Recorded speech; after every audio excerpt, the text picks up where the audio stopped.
Bienvenidos una vez más a la fiesta de primeros frutos. Y como dice nuestro lema, que Yeshua ha resucitado de verdad ha resucitado. Muy bien. Bienvenidos a esta gran fiesta de gozo, mis hermanos.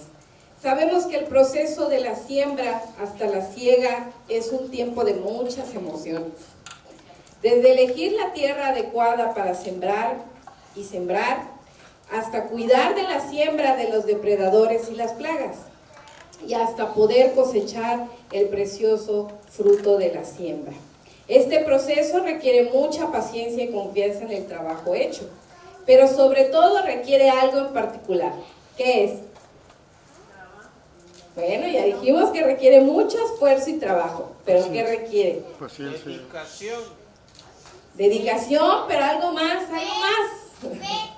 Fe, muy bien, fe. Se requiere fe para poder sembrar, porque no todo depende del esfuerzo y del trabajo de los hombres. Hay algo que depende mucho el éxito de la cosecha, y es la fe, creyendo en la provisión de Dios, que va a proveer ¿qué cae del cielo? La lluvia, ¿verdad? Él provee la tierra, la semilla y la lluvia temprana y tardía para poder cosechar abundantemente.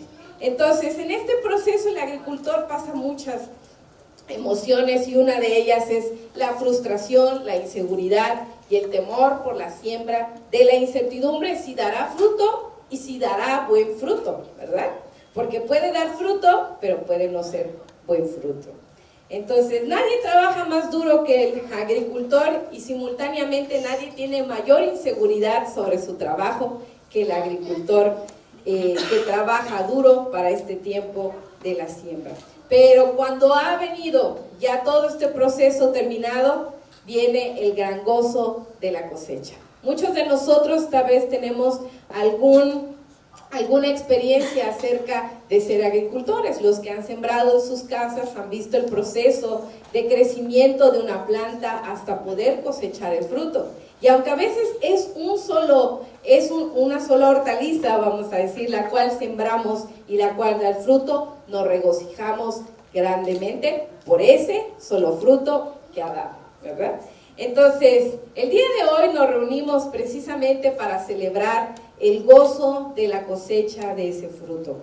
Hoy nos reunimos para celebrar la fiesta de los primeros frutos, o Bikurim en hebreo. Y como todos ya hemos leído, ya escuchado, esta fiesta está instruida en Levítico 23 a partir del 9, que dice: y habló Jehová a Moisés diciendo, habla a los hijos de Israel y diles, cuando hayas entrado en la tierra que yo os doy y seguéis su mies, y traeréis al sacerdote una gavilla por primicia de los primeros frutos de vuestra siega, y el sacerdote la mecerá la gavilla delante de Jehová, para que seáis aceptos el día siguiente del día de reposo la mecerá.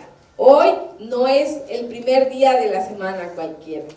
Este es el primer día de la semana pasado, panes sin levadura, el día de primeros frutos. El día en que se entregaba la gavilla delante del sacerdote en el templo y se mecía para que todos fueran aceptos delante de él.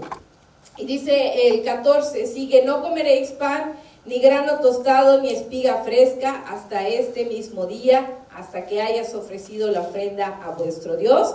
Estatuto perpetuo es por vuestras edades en donde quiera que habitéis. Esta es una instrucción perpetua. Esta es una fiesta que tenemos que celebrar todo el tiempo hasta la venida del reino y hasta la manifestación completa de lo que nosotros seremos. Esta es una instrucción para la eternidad. La fiesta de los primeros frutos se celebra, como dijimos, el primer día de la semana después de la Pascua, y es la tercera y última fiesta de primavera. La figura más significativa de la fiesta de los primeros frutos es algo que tenemos aquí. ¿Cómo se llama? Los chicos lo dijeron, de hecho, también. No pusieron atención a la presentación. Pasó muy rápido. ¿Cómo se llama esto? Gavilla, muy bien. Bueno, ya lo escucharon en la casa. Muy bien. El fruto más significativo era la gavilla o manojo, que en hebreo también es traducido como omer, que significa atado, ¿no? Eso es lo que significa. Y esta ofrenda debe su nombre a que normalmente los primeros frutos de la cosecha se daban con el primer grano, que es la cebada. Era el primer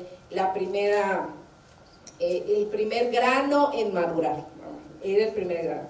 Y la cosecha de la cebada marcaba el comienzo de la temporada de la siega. La historia indica que el homer o gavilla o atado de las espigas o de los primeros cereales, perdón, es que me confundo con fruto, de los primeros cereales, se recolectaba de la tarde, noche anterior, justo después de la puesta del sol, al final del día de reposo de panes sin levadura. Las personas designadas iban con sus hoces y obtenían las muestras previamente seleccionadas de los diferentes campos de trigo. ¿Recuerdan a los niños aquí? Eran los seleccionados que iban a los diferentes campos de Israel para recoger la primer gavilla del primer fruto de ese campo, y después las juntaban y las colocaban en una gavilla o manojo atadas, las cuales se llevaban al templo donde el grano era. ¿Recuerdan cuál es la instrucción sobre el grano? Cebado. ¿Cuál era la instrucción? ¿Recuerdan cuál es la instrucción sobre esta gavilla? Cuando llegaba al templo, ¿qué pasaba con ella?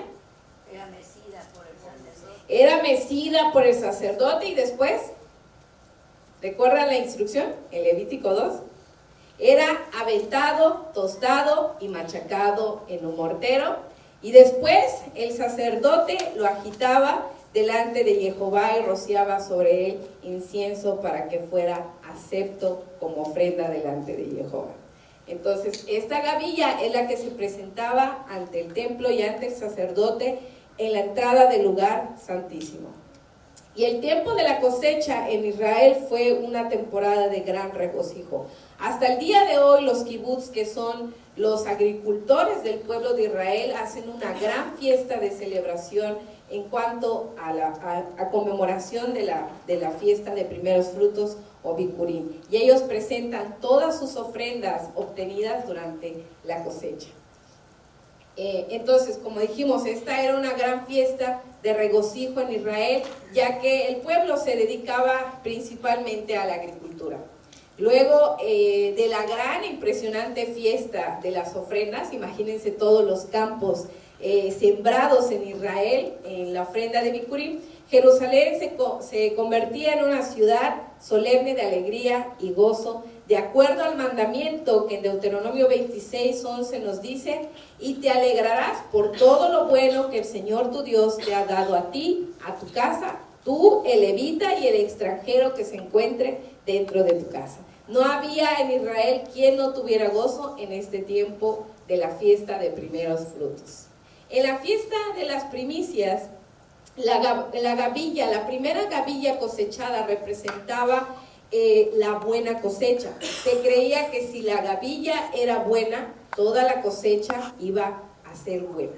La gavilla ofrecida representaba lo primero en cuanto a tiempo, lo que dijeron los chicos, que dijeron en cuanto a tiempo, hablando de los primeros frutos en madurar, pero también se refiere al lugar, orden o rango, es decir, lo mejor y lo más significativo de la cosecha.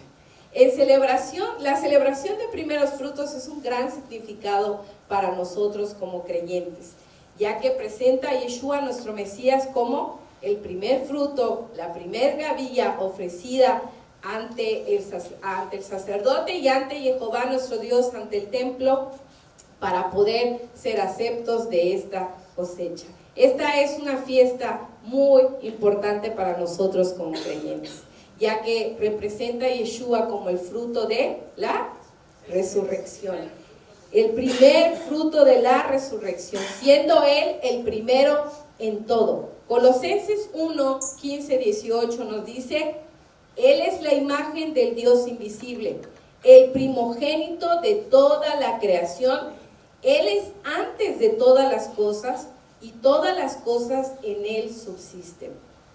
Y Él es la cabeza del cuerpo, que es la iglesia. Él es el principio, el primogénito de entre los muertos, para que en todo tenga la preeminencia. Él es la primera gavilla que aseguraba la cosecha de la resurrección. Yeshua es la gavilla de la resurrección, ya que en el cumplimiento de las primicias, como les decía, la primera gavilla cosechaba, aseguraba la buena cosecha, la calidad de la cosecha. Y él, como gavilla, tenía que cumplir según lo que estaba establecido en el mandamiento, presentarse como una ofrenda delante de Jehová, así como la ofrenda era presentada ante el sacerdote. Entonces, él era la gavilla destinada a pasar el proceso de quebrantamiento que pasaba la misma gavilla. ¿Recuerdan? Era aventada, agitada y machacada. En Isaías 53:5 nos dice: Mas el herido fue por nuestras rebeliones, molido por nuestros pecados, y el castigo de nuestra paz fue sobre él, y por su llaga fuimos nosotros curados. Con todo esto, Jehová quiso quebrantarlo, sujetándolo a padecimiento, cuando haya puesto su vida en expiación por el pecado. Verá linaje, vivirá por largos días, y la voluntad de Jehová será en su mano prosperada, y verá el fruto de su aflicción. La aflicción de nuestro Mesías dio como fruto la resurrección. ¿Recuerdan a Pedro cuando se le acercó y le dijo: Señor, no te acontezca esto? Después de haber escuchado que él iba a ser como la gavilla, aventado, machacado y pasar por un proceso de quebrantamiento. ¿Qué fue lo que él le dijo, el Mesías? ¿Qué fue lo que el Mesías dijo? Apártate de mí, Satanás. Apártate de mí, Satanás. ¿Por qué? Porque dice la escritura que él estaba viendo el fruto, no estaba mirando la aflicción, aunque sabía que iba a pasar por quebrantamiento, pero él estaba viendo la cosecha futura que esperaba. O sea, a nosotros. Eso es algo muy importante. Así como la gavilla que mece el sacerdote ya se aceptó al hombre, así Yeshua nos hizo aceptos en él. Bendito sea su nombre. La resurrección como fruto de la cosecha, una vez entregada y aceptada por Jehová, era puesto para que Jehová bendijera la cosecha futura, como yo les decía. Y dice la escritura, recuerden en Juan 12:24, para que esto pudiera suceder, Yeshua mismo dijo: en verdad les digo, si el grano de trigo no cae en tierra y muere, queda solo, dice la escritura. Pero si muere, produce mucho fruto. No uno solo, mucho fruto. Eso es algo muy importante. Ahora vamos entendiendo la relación de la instrucción en Levítico 23 con la resurrección. Él es la gavilla, primera en todo, en rango, en tiempo y en lugar. El quebrantamiento, el proceso que pasa él para poder ser ofrenda aceptable delante de Jehová, y que si no muere, no da fruto. Es correcto. Ahora entendemos más por qué él reprendió a Pedro cuando le dijo: Señor, no te acontezca esto. Era importante que Yeshua, nuestro Mesías, muriera como la semilla.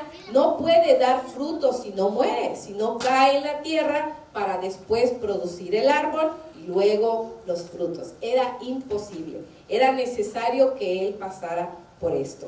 Y el resultado de ese proceso, hermanos, y el resultado del quebrantamiento y la entrega de la ofrenda a nuestro Dios, dio como un fruto esperanza de vida eterna. En primera de Pedro 1:3 nos dice: alabado sea Dios y Padre de nuestro Señor Jesús, por su gran misericordia nos ha hecho nacer de nuevo, ¿mediante qué? La resurrección de Jesucristo, para que tengamos ¿qué? Vida. Esperanza de vida. ¿Y qué vida? ¿Temporal? Eterna. Es un regalo tan precioso y tan valuable que no podemos pagar nada con ello. Tener vida eterna es algo que no podemos comprar, ¿correcto? Nadie ha podido comprar la vida eterna, ¿o sí? Aunque muchos creen ahí y anuncian que se puede comprar con el dinero, es totalmente imposible, porque nadie puede pagar por vida. Nadie tiene un monedero donde dice, he comprado vida eterna, ¿no? Tengo tantos años de vida. Es imposible, ¿es correcto? Solamente puede venir de la provisión de nuestro Dios. Así como la lluvia temprana y tardía solo podía venir de nuestro Dios. Nadie puede regar la tierra completamente. ¿Quién puede hacerlo? ¿Los sistemas de riego? No pueden hacerlo. Solamente Dios puede. Aún hoy, con toda la tecnología que existe en el mundo, para el hombre hay cosas imposibles, ¿no? Como el regalo de la vida. Es imposible. Si Dios no extiende su misericordia sobre todos los agricultores y sus tierras, ¿cosecharán algo? En realidad, no. ¿Alguien ha ido a un campo de cebada o algún fruto, algún campo de algún fruto parecido? ¿Cómo no? Vamos a darnos un paseo, hermanos, por ahí. Pastor, así, porque ella ha estado entre los cereales, entre el trigo, la cebada, y los campos son totalmente extensos e impresionantes. No podemos entender cómo, con qué trabajo vamos a poder regar toda esa tierra. Nosotros hace algunos años con mi esposo teníamos un terreno donde sembramos 1 hectárea de papayas, 1 hectárea solamente.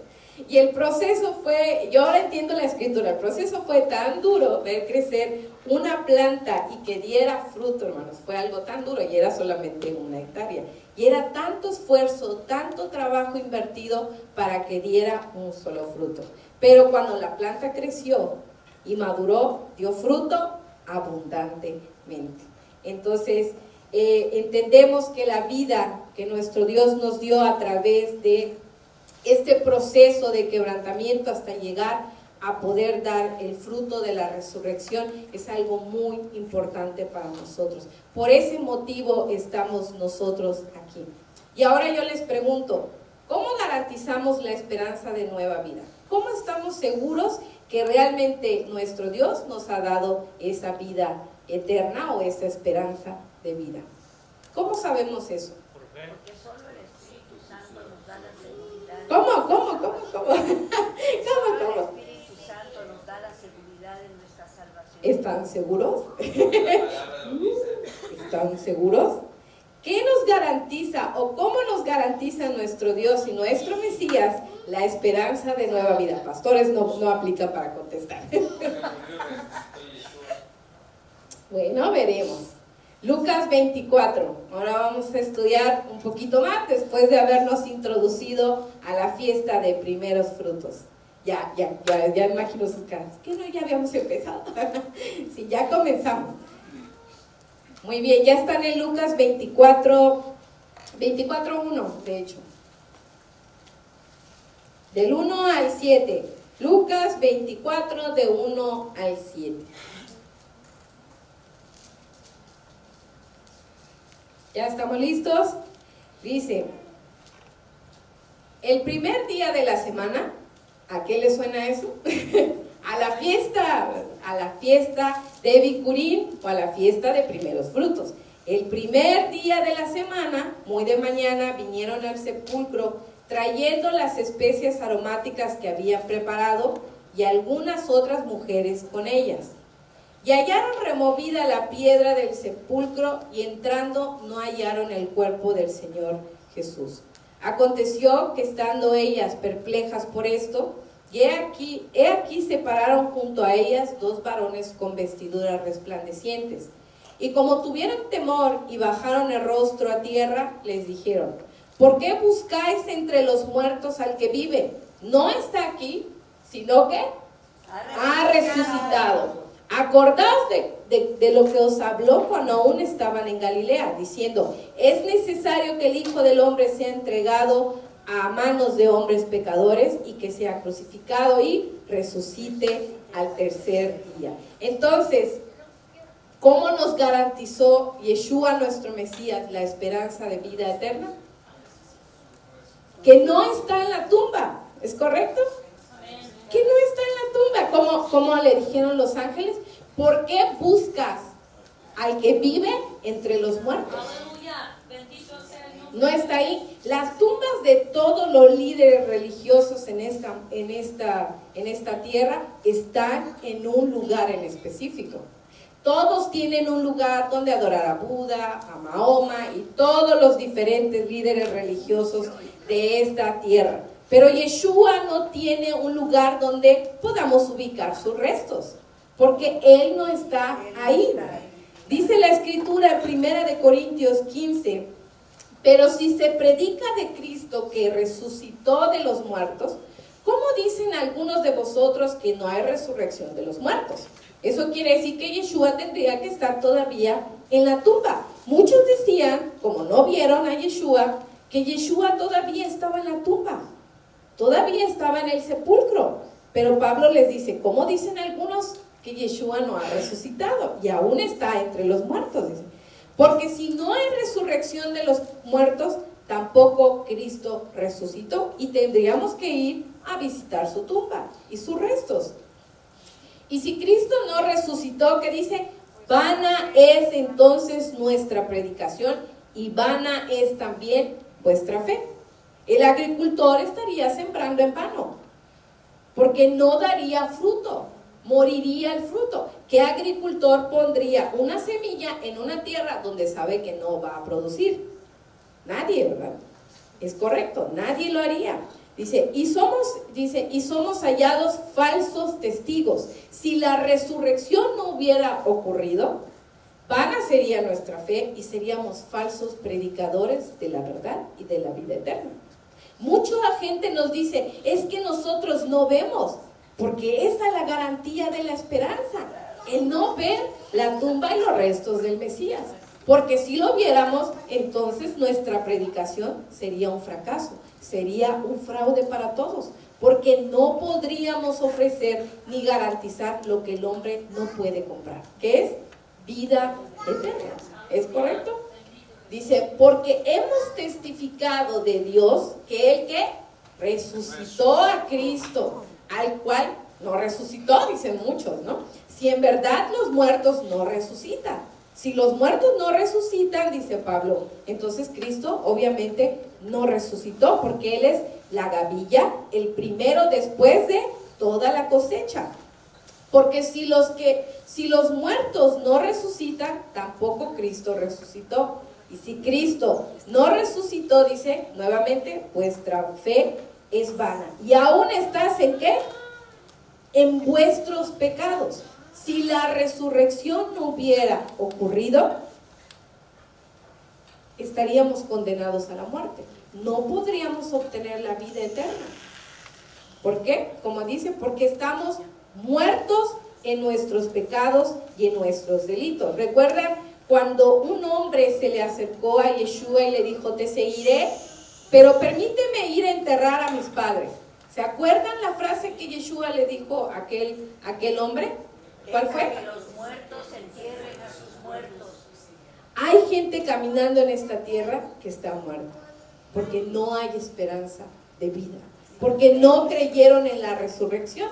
Si su familia hubiera creído en la resurrección, le hubiera dicho, ve y sigue al Mesías, porque Él tiene la vida. La Escritura dice, escudriñar las Escrituras, porque en ellas parece que hay vida eterna. Seguirlas, cumplir las Escrituras, porque hay algo que el hombre no puede garantizar y solo Dios lo puede hacer, que es la vida eterna. Y dice la Escritura, entonces también los que durmieron en Cristo perecieron. Si en esta vida solo esperamos en Cristo, somos los más dignos de conmiseración de todos los hombres. Si en esta vida creyéramos en Yeshua solo como un hombre, seríamos miserables.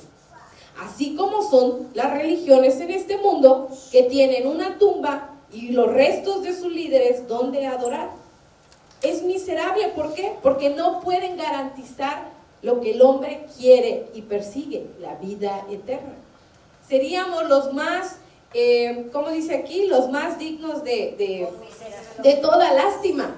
Mira estos, qué lástima. Vienen a adorar a aquel que murió y que no puede resucitar a nadie. Imagínense cómo está el mundo si no está siguiendo el camino de la vida y la verdad. Está siendo dignos de lástima, porque se perderá su vida por la eternidad, porque a donde camina no encontrará el fruto de la resurrección, sino de la muerte, porque como no creyeron en el Mesías, no hay resurrección de los muertos para ellos, para vida eterna, sino para otra cosa, para juicio. ¿Es correcto? Y dice en el 20, mas ahora Cristo ha resucitado de los muertos, que dice, primicias de los que durmieron es hecho. Muy bien. Ahora entendemos más esa relación de Levítico 23 con la resurrección, primicias a los que durmieron. Porque cuanto la muerte entró por un hombre, también por un hombre la resurrección de los muertos. Porque así como Adán todos mueren, también en Cristo todos serán vivificados. Por eso es que la gavilla no cayó ni se unió sola, sino que se ató a un manojo, porque en ese manojo estamos atados todos. A la gavilla, que es la primera, ¿en qué? En tiempo, en rango y en todo. A la primicia a la cual estamos añadidos todos. Porque sin el Mesías no hay resurrección. No vamos a ser atados, vamos a ser como ese, mire, como este que se quebró. Que se quebró y a rato se va a caer y vamos a andar regados por ahí. No vamos a estar atados a la vida.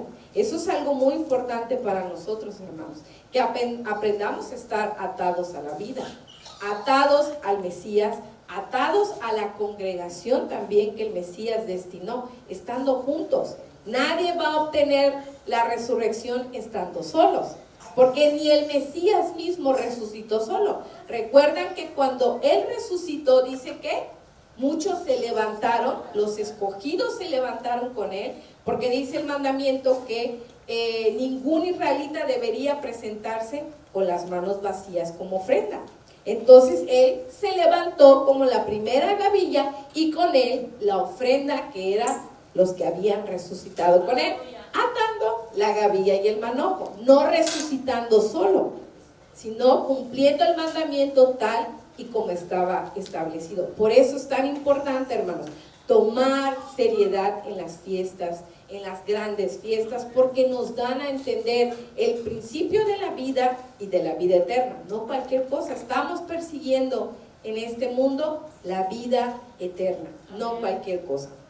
Entonces dice, luego el fin, cuando entregue el reino al Dios y Padre, cuando haya suprimido todo dominio, toda autoridad y potencia, porque preciso es que Él reine hasta que haya puesto a todos sus enemigos debajo de sus pies. ¿Y cuál es el último enemigo? Dice, y el postrer enemigo que será destruido es ¿qué? La muerte.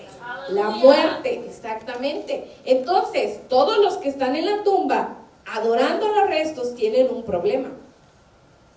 El líder no ha podido vencer al enemigo más fuerte. ¿Quién es? La muerte. No han podido vencer la muerte. Si las personas que no conocen la palabra siguen llevando ofrendas, creyendo en el líder de la religión que está en una tumba junto con sus restos, ¿qué pasará con ellos? Morirán, porque la muerte es su enemigo. Los destruirá al final de su vida. Nadie ha dicho, ¿cuál de esos líderes ha dicho que ha resucitado? Nadie ha podido resucitar, porque no, más bien nadie pudo vencer a la muerte más que Yeshua, nuestro Mesías. Dice, porque todas las cosas las sujetó debajo de sus pies. Y cuando dice que todas las cosas han sido sujetas a Él, claramente exceptúa a quien lo sujetó a Él todas las cosas.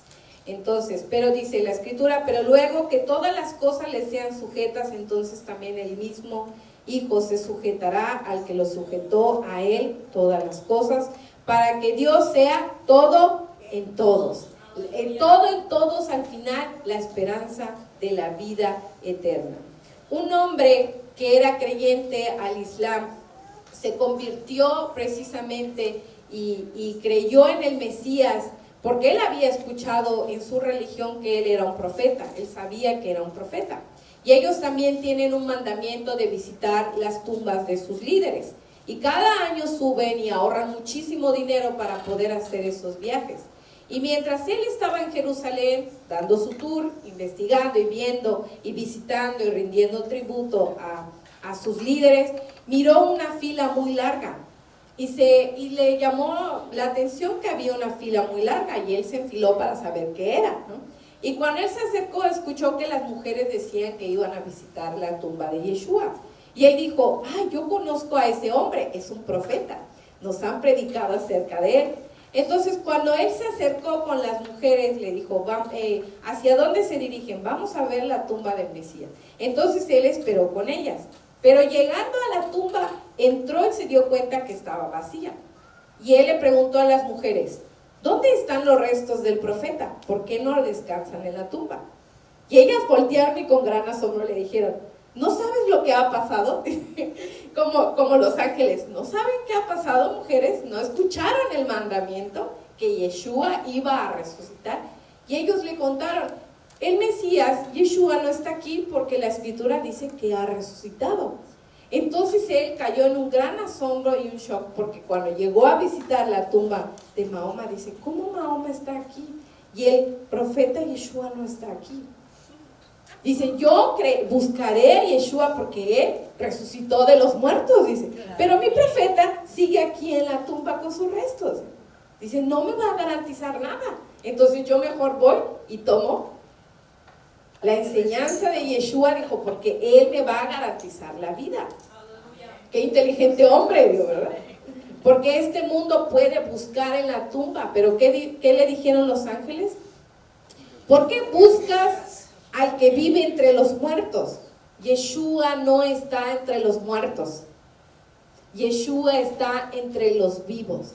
Cuando usted se ha acercado a la tumba de sus padres o creyentes, ¿no ha sentido que ellos viven? Cuando está parado en la tumba, usted está triste, sabe que no están físicamente, pero no, cuando son creyentes, hablo de los creyentes, ¿verdad? Pero usted no siente que están vivos. Sí, ¿verdad? Decimos, no los vemos, pero yo siento que está vivo. Lo vemos y decimos, nos reuniremos. Imagínese a alguien que no tiene esperanza de vida llegando a una tumba y ahí se acabó todo, ¿no? Ahí es el fin. De hecho, en mi pueblo hay una leyenda muy chistosa que tienen puesto en el cementerio. Dice, aquí se termina toda vanidad. Así dice el cementerio. Y cuando usted llega, reflexiona inmediatamente, ¿verdad? Porque es unas letras gigantes y dice, aquí se termina toda la vanidad y el orgullo. Dice, no, aquí terminó el hombre. ¿Por qué? Porque el hombre es vanidad y orgullo. Y cuando uno está en la tumba, ahí ve que todo terminó ahí. Pero para nosotros como creyentes, no todo termina en la tumba. No todo termina con la muerte. Y eso es algo importante para reflexionar. No todo termina cuando morimos. Porque los que tenemos esperanza de vida, estamos aferrados al manojo esperando resucitar juntamente con los que siguen. Entonces tenemos esperanza de vida. Para nosotros la garantía del regalo precioso de la resurrección y la vida eterna se encuentra en que nuestro Mesías no está aquí, ha resucitado. ¿Es correcto? Ha resucitado de verdad. Y esa afirmación, ha resucitado de verdad, es como para despertarnos y decir, ha resucitado de verdad. Por eso es que no lo voy a encontrar en esta tierra. No importa cuánta tecnología hay en esta tierra. Nadie va a encontrar al Mesías porque Él hoy está con el Padre, esperando para levantar a la siguiente cosecha. Recuerden que había 2 temporadas de cosecha. Este es el primer mandamiento de la primera cosecha, la primera siega, pero hay otra siega que viene y en esos estamos incluidos nosotros. Entonces, hoy, ya se emocionó, ya dices, todos estamos esperando con gozo. Entonces, en esta vida no esperamos solamente en la tumba, sino en lo que pasará después de la muerte. Y aunque la muerte nos hace tener cierto temor, hay algo muy importante que la Escritura nos dice en 1 Corintios 15, que dice, eso no lo sabemos creo la mayoría, ¿dónde está, oh muerte, tu aguijón? ¿Dónde está, oh sepulcro, tu victoria? Si alguien está muerto y todavía está en la tumba, entonces todavía no ha llegado la esperanza. Si no es creyente, probablemente su esperanza quedó ahí. Pero el que es creyente, no importa si está en la tumba, porque se levantará. Porque dice la Escritura que el aguijón de la muerte es el pecado, y el pecado causa la muerte. Dice, ya que el aguijón de la muerte, pues precisamente eso dice, es el pecado y el poder del pecado, la ley. Mas gracias sean dadas a Dios que nos dio ¿qué? La victoria por medio de nuestro Señor Jesucristo. Nadie pudo vencer a la muerte, solamente el Mesías, porque no está aquí, ha resucitado y ha resucitado de verdad. Y eso es algo, mis hermanos, precioso para nosotros, la esperanza de vida eterna, en el que el Mesías hoy se ha entregado delante del Padre como la ofrenda mesía, como la ofrenda mecida, aventada y machacada delante de nuestro Dios. ¿Para qué? Ser aceptos, y para que por medio de Él, como la gavilla está sujeta al manojo, fuéramos también nosotros resucitados en su esperanza. ¿Qué gozo podemos tener más grande que este? Que nadie puede vencer a la muerte, pero el que está con nosotros puede hacerlo. Puede vencer a la muerte, y que no está entre los muertos, porque Él vive. Nuestro Yeshua, el Mesías, Él vive, Él es la primicia, Él es el primer fruto de la resurrección, y conjuntamente nosotros también seremos resucitados. Aleluya. Qué gozo más grande. Aleluya, gloria al Señor. Muy bien.